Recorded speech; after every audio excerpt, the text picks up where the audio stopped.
I want to start out by talking about your resume, because you have done, you're a lawyer, you're a doctor, you're doing a bunch of, could you give us your professional resume as a candidate for Congress? My professional resume is that I'm a physician, I'm an internal medicine doctor, and a hospitalist by background, meaning I only take care of people when they're admitted to the hospital. As a lawyer and professor at the University of Virginia, that role is kind of combined in my work as the Director of Health Policy and Equity at the UVA School of Medicine. And in that role, I teach students on health policy issues, so I teach all the health policy coursework for the UVA School of Medicine. And then also, I teach about the different health-related factors in communities that shape health, things like food insecurity and housing and transportation. So I teach all that coursework. I also lead a research lab on health policy and health equity issues. And so that's the work that I do professionally. And I quite enjoy it, but it's all kind of rooted in serving our community and keeping people healthy. But you're also a lawyer. Yeah, that's right. How did you have time to go to law school and med school and be as young as you are? Well, I look younger than I am, so I'm 37. If you add up the years, it actually makes sense. But I did 7 years combined medical and law school. And so, people always ask me what came first. I started med school first, did 3 years of med school, went off, did 2.5 years of law school, came back, did 1.5 years of both at the same time, and then that was my 7 years of training. So it was a haul, but I think anytime you're committed to something and you have a vision in mind, you can pull it off. What is it about that background that led you into public service? Well, the interest in public service predates that particular background. It comes from my parents. And so my mom is a public school teacher, has been for 31 years now. My dad worked in law enforcement for the Drug Enforcement Administration. So for us, it was kind of important to be in service no matter what. And so there's 6 kids, almost all of us have been in public service for some period of time. And so for me, I just decided to do that service through medicine. And so the idea of coming into public service as an elected official, that was a natural outgrowth of some of the things I've been seeing in our communities that are impacting the health of my patients. And so my lens is health. But just the same, I see a lot of the challenges in our communities through that lens, and it's important as a healer to always say, well, how can I help? And that's what I aim to do. Was there a moment in time where everything in your life accumulated to the point where you said, I'm running for Congress? Was there a trigger point? I think it was kind of a slow drip for me. I think honestly, the experience started with seeing patients coming in after I had worked in the federal government. So I worked in the White House for President Obama and President Trump. I had seen in both administrations all the different ways the government can help improve the lives of people. And then I'm coming back and my patients that I'm taking care of, I'm seeing folks with diabetes or heart disease, and I'm saying, well, their problem's actually food insecurity. If we can work on the food issue, or it's housing instability, if we can work on the income inequality, we can help their health outcomes. And I kept seeing these policies that are shaping my patients' health outcomes. And so I was just like, we need to work on the policy issues to keep my patients healthy. And then on top of that, it was the reality that we're in a moment, again, just 10 years after the ACA, when we're talking about, well, what do we do with American healthcare? And I think with all of the background and the expertise that I have, I said, I want to be a part of that conversation, helping take care of folks in my community. So, and healthcare is one of the top things that you mention on your website, that's sort of a big plank in your platform, if you will. What would you do if elected to fix the healthcare problem? Well, I think from my vantage point, our system is huge, right? It's $3.6 trillion. It's the largest employer in America. So it's a big, massive, complicated system. I was actually working in the White House the day when President Trump said, who knew healthcare could be so complicated, right? And so for me, I know how complicated it is. I think the next step for our healthcare system has to be getting those 30 million people who don't have coverage covered. And we do that through a public option. I always say it's really important for us to maintain private health insurance. And the reason is that it's an innovator and it provides choice. And so some of the innovative payment models we see in healthcare came from private insurance. And so I recognize that and I value that. And I think it's important for us to maintain. And at the same time, it's important for us to get those last 30 million Americans covered. We have to do that now because the costs are so high and it's impacting everybody to have uninsured individuals. So that's kind of the next steps for me. We really have to get the costs down in American healthcare. And I think we can do that through a combination of public and private interventions. So we talk about Obamacare as a blanket. Your opinion of Obamacare as it is? I think my opinion of it is that the original conception was to get coverage for everybody and to bring down the cost. And it didn't get coverage for everybody. and it didn't bring down the cost. And there were a lot of reasons for that, largely mired in politics. But the framework is still good. The framework that we have some regulations around insurance companies, so they're delivering a product that serves people well, that we're expanding coverage through the Medicaid expansion, which really helped Virginians. We had over 460,000 Virginians who gained coverage, 136,000 during this pandemic who gained coverage because of that Medicaid expansion. And so I think it's so important for us to keep that in mind and say, hey, these are good things to get more access to care through the ACA. The protection for pre-existing conditions, the dependent coverage, all of these are elements that are very popular. And the ACA actually is more popular now than ever before. That said, we didn't bend that cost curve the way that we wanted to because of politics. And so that's where I say, when you step back into this and you say, well, what can we do to build on that law? And this is where Congressman Riggleman, I really appreciated how he spoke about this in 2018. He said he wanted to maintain the ACA and build upon it. And in this district, that kind of moderate mentality is the right one. Hey, we've got something here. It's not working right for everybody. Let's build upon it. Let's make it actually work. That's the right place to be. Very good. Now, you're treating COVID patients yourself. What are you seeing in the hospital every day? Well, I'm seeing 25-year-olds coming in needing oxygen. I'm seeing 85-year-olds coming in being hospitalized and having to stay there for a long time because they can't get back to their facility. COVID has had a significant impact on our communities. We've seen a lot of outbreaks in long-term care facilities, at correctional facilities, so all those congregate living spaces. And I've seen, as a scientist, as somebody who likes to follow the evidence, it's been challenging because we're learning the evidence as we go. So COVID has been a very unique experience in the practice of medicine, but I've seen that we've gotten better as time goes on.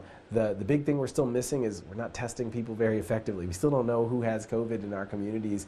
We're creating more opportunities, but that would really help my work as a physician who takes care of COVID patients, is if we know earlier who has COVID so we can prevent that spread to more vulnerable individuals. But yeah, I'm seeing everything that you hear about on the news. We see people who are really sick. We see people get really worse quickly, and we have to be prepared. So like I mentioned, I'll be working in the hospital tonight, and that's what we see. That's what you prepare for when you're working on a COVID unit. You prepare for anything can happen. It's a really unpredictable virus.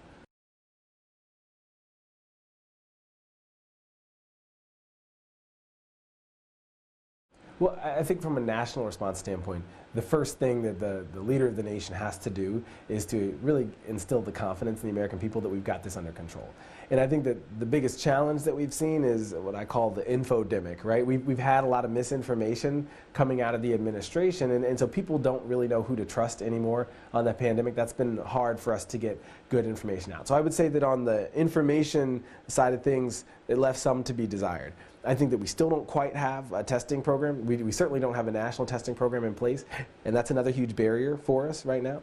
But I think that in terms of things like Operation Warp Speed, the vaccine development, they've done a good job. They've really pushed to get a vaccine developed quickly. And hopefully that timeline of the election isn't really in their minds. It's more so the timeline of getting something in the in clinics and to providers all over the country. But I think the idea of being able to rally folks to get a vaccine created, they did a good job on that. I think that continuing to make sure that we have medications that work available through these emergency use authorizations, that's worked. So I think there are some things they've done well. There are some things that they've certainly left some to be desired, particularly around testing, particularly around getting information that's science-based to the American people. President Trump has seemed to contradict, for instance, Dr. Fauci at times. Yeah. Do you think that, would you see that as part of the problem in the muddled message? Well, I think from President Trump's standpoint, and not to supplement my judgment for his, but I do think that from his perspective, he wants answers, he wants information that's actionable. And what's tough about science when you have a virus that's new to us is the science is actively evolving, right? And so I think that he has a lot of issues when you say one thing one week and then we learn something new the next week. I think President Trump just wants definitive answers so we can move forward. So we have seen him contradict Dr. Fauci. I think that is problematic because the American people are saying, well, what are the doctors telling me? And then they're saying, well, why is what the president's saying different? And that's the reason why if you look at approval ratings of folks in terms of how the president's doing, it's under 50% right now, and it's largely because people don't know if what he's saying is accurate and true when it's conflicting with some of the scientists. So I think that President Trump would be well served to lean into the science community. As a hospitalist, as a doctor, I always lean into specialists. I don't try to be, I'm not trying to be the cardiologist or the gastroenterologist. I know when to lean into my specialists. I think he would be well served to lean into the specialists on this and listen to the scientists a little more. Let's turn to the events of this summer. What is your position on the protesters and the violence versus the move towards law and order? Because I think that's a clearly defined Republican versus Democrat situation right now. Where do you come down on that? Well, first thing I'll say is I do not support defunding the police. I think it's important to say that very clearly, because that's become a wedge issue in our politics, and that's just Washington politics as usual. The fact of the matter is, I mentioned my dad worked in law enforcement for 20 years. Certainly I support law enforcement. Certainly as a physician, somebody who cares about the health and safety and well-being of my community, I support public safety. What I'm interested in is figuring out how do we reconcile this moment where communities are really upset about racial injustice all over the country and where law enforcement is feeling attacked. And I think that as a consensus builder, which is my nature, we need to bring those conversations together. We don't need to use our politics to drive a deeper wedge there. And I fear that that's what's happening. I've talked to sheriffs all over this district, and we all have the same conversation. I say we don't want to use law enforcement as a cudgel. We don't want to use you to drive a deeper wedge for some kind of political gain. The conversations I have are behind the scenes, they're one-on-one, and it's just us building a relationship and me saying, hey, I want to work closely with you. I'm absolutely committed to supporting law enforcement. And even when we talk about things like, extra spending on policing, we'll say, that's not an issue that we have here in the 5th Congressional District. It may be an issue in some police departments somewhere in the country, and that's been part of the national conversation. But in our district, our local law enforcement are woefully underfunded. And they don't have even the resources they need to do community-oriented policing, to have salaries that are adequate. These are huge opportunities for us to say, hey, we need to invest a little bit more. This is a local conversation. We've got to have the right conversations. We shouldn't be using it as a political wedge. We should be using it as an opportunity to bring communities together. You have a commercial right now that's running that says your opponent would defund the police, or did defund the police, and yet the police budget went up by about $600,000 during the time you're accusing him of defunding police. Do you have an answer for that? Yeah, so my opponent actually did cut, the funding was lower year over year in his time on the Board of Supervisors in Campbell County. It's the reason why some of the sheriffs from Campbell County are supporting my campaign, because they came to my opponent to ask for additional funding for law enforcement officers. They were losing officers to the state police every single day, and they were really concerned about that. And that Board of Supervisors did not give them the support that they need. And so I think it's simply driving the point that, listen, let's not make a conversation here where it doesn't exist. I support law enforcement. I believe my opponent also supports law enforcement. And if we're going to try to use this as a wedge issue, it's unfortunate, because the truth is that when it comes to actually cutting funding for police, he's actually done it. It doesn't mean that he doesn't support law enforcement. What it means is, let's not have the wrong conversation. The correct conversation right now is, how do we bridge this divide, nationally and locally, between law enforcement and communities? Don't use it as a political wedge point. Use it as an opportunity to heal. And I think that's what he's missing. If you look at the airwaves, you would think that that was the pivotal issue in this election. Right. It's not. It's not. It is, I think that from some folks' perspective, it is the most effective way to push back against a candidate like me, is trying to convince folks that a doctor whose father worked in law enforcement somehow is anti-law enforcement. And if they can convince enough folks of that, they might be able to hold on to this seat. But the truth of the matter is, the most important issue is the economy. The most important issue is jobs. It's the small businesses that are closing. It's getting our arms around this virus. It's getting health care to folks who need it. It's extending rural broadband. It's getting access to education. And those are the issues that he's noticeably silent on, because he's just focused in on what might pull some voters away from Webb. And the truth is, that's not what he should be focused on. People want to hear him on the real issues. And that's what I talk about every day. You talked about rural broadband. I know that's one of the focus points on your website. What would you do to get broadband to everybody? Because right now, with schools closed, it's impossible for these rural kids to go to school. That's right, and especially in counties like where my wife grew up, in Appomattox County. They actually put out a call asking churches and small businesses, if you have Wi-Fi, let us know so some of our kids can come there. It's incredibly challenging. It requires public-private partnership. That's the first idea to keep in mind. And it requires some federal investment. To achieve that last mile of broadband connectivity, actually getting it into every home, there requires some federal investment. And the way that you accomplish that is we have a couple streams of funding through the USDA, the Reconnect program, and also through the FCC. So we know where the funding is. And if you look in Virginia's 7th Congressional District, Congresswoman Spanberger has been pretty good at getting some of those dollars back to counties like where my parents are in Spotsylvania County. And that's why they're very fond of the work that she's doing. We just need a strong advocate who knows how to use the levers in our federal government. And I think for me, having worked at the highest levels of government, having worked with 23 different federal offices and agencies when I was in the executive office of the president for President Trump and President Obama, I know how to at least leverage some of those opportunities in our federal government to get dollars back to our district, and that's what it's going to take. I think the rural broadband issue isn't just an education issue. It's certainly a healthcare issue because we need telemedicine, especially in rural spaces with rural hospitals closing. It's certainly a jobs issue because employers aren't going to come to places where folks won't have connectivity, and it's hard to be an entrepreneur without connectivity. So it is a cross-cutting, critical infrastructural issue, and we need to bring real expertise, real advocacy skill to getting those dollars back here and to building those bridges to have the kind of public-private partnership we need to achieve that last mile. You also talk about more attention for women. As one of your planks in your platform. How are women still being discriminated against, and what would you propose to improve their lives? Well, I mean, look no farther than the gender wage gap. We have big differences in how much women are paid and men are paid. Family leave policies aren't very women-centric or friendly, and I think that curtails some of the opportunity. That's 50% of our population, and we're not serving them well. So I think it's really important to have equitable policies to make sure that women all across the 5th Congressional District, across the Commonwealth of Virginia, across the country, have opportunities to achieve success, and I think that's a really important piece. I think that in terms of all of our policies, sometimes they were designed in a way that didn't have women's best interests in mind, or hadn't considered all of the angles. And I think it's just important for us to look back at this now and say, what else can we be doing to make this work a little bit better for everyone? And so I think, like I said, on wage, on family leave, those are huge issues with regard to kind of women's rights, and I think that's something we definitely need to focus in on. Talk to me about the environment. That's something else that you mentioned that you feel strongly about. What would you do to improve environmental aspects of the 5th District?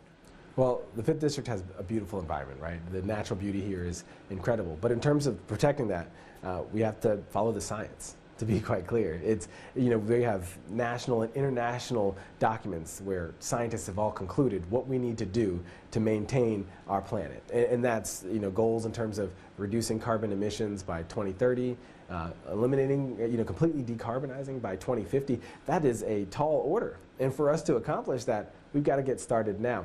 What's exciting is that we have this alignment of this really lofty goal and our economic best interests. Our work in addressing climate and moving toward a clean economy creates jobs, even right here in our 5th Congressional District. Our work actually leans into what the free market's telling us. Fossil fuels are actually more expensive than clean and renewable energies. Why aren't we following the free market on this? We should be saying, hey, we've got this opportunity. We have these new technologies that are online. Let's propagate those. That has to be the goal. So it's following the science and it's being smart. So that's in manufacturing, it's in our construction spaces, it's in transportation. It's saying, hey, we can accomplish these goals and lean into where we are economically and do the right thing. Theoretically that sounds great, and it sounds true. But when you look at additional government regulations to make the air or the water better, business sees that as red tape and additional expense and loss of jobs. Where do you draw the line between those two? Well, I think that's why it's so important to be a consensus builder, bring business to the table. Not just, and when you think about business, yes, you may think about some sectors, but even our agribusiness here in the 5th Congressional District, it has an impact on the way that they do business. So the way that federally we support them in making that transition is a big part of the goal. But remember, we're propagating a new industry. You know, we have hubs for clean and renewable energy right here in the Charlottesville area, certainly with BWXT down in the Lynchburg area, and a lot of folks who live in the 5th District who work in that space. We have all these solar fields that are popping up in Southside. So yes, there's an interest, there's opportunity there. You know, I'm from Spotsylvania County, has the largest solar field in the East Coast that's bringing in revenue, tax dollars to that county. And so important that we recognize the opportunity that we have, right? This doesn't mean that it's going to be simple.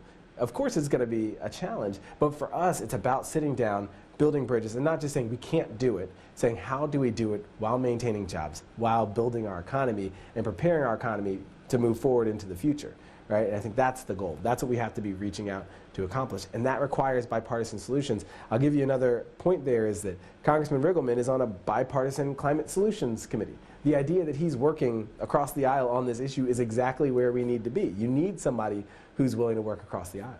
You mentioned Congressman Riggleman twice, and he's a Republican. Yeah. Why are you complimenting him? I'm just acknowledging facts. I'm not complimenting him specifically. I'm just saying that because of the fact that he wanted to build upon the Affordable Care Act, because of the fact that he wanted to work in a bipartisan way on climate, that's the right mentality. I don't agree with Congressman Riggleman on everything, but I agree that we should be working toward bipartisan solutions. Remember, I'm a Democrat who worked at the Trump White House, so this is on brand for me. The truth of the matter is that when things are right, I call them right. When things are wrong, I call them wrong. I don't think about the party, I think about the people on the other end of it.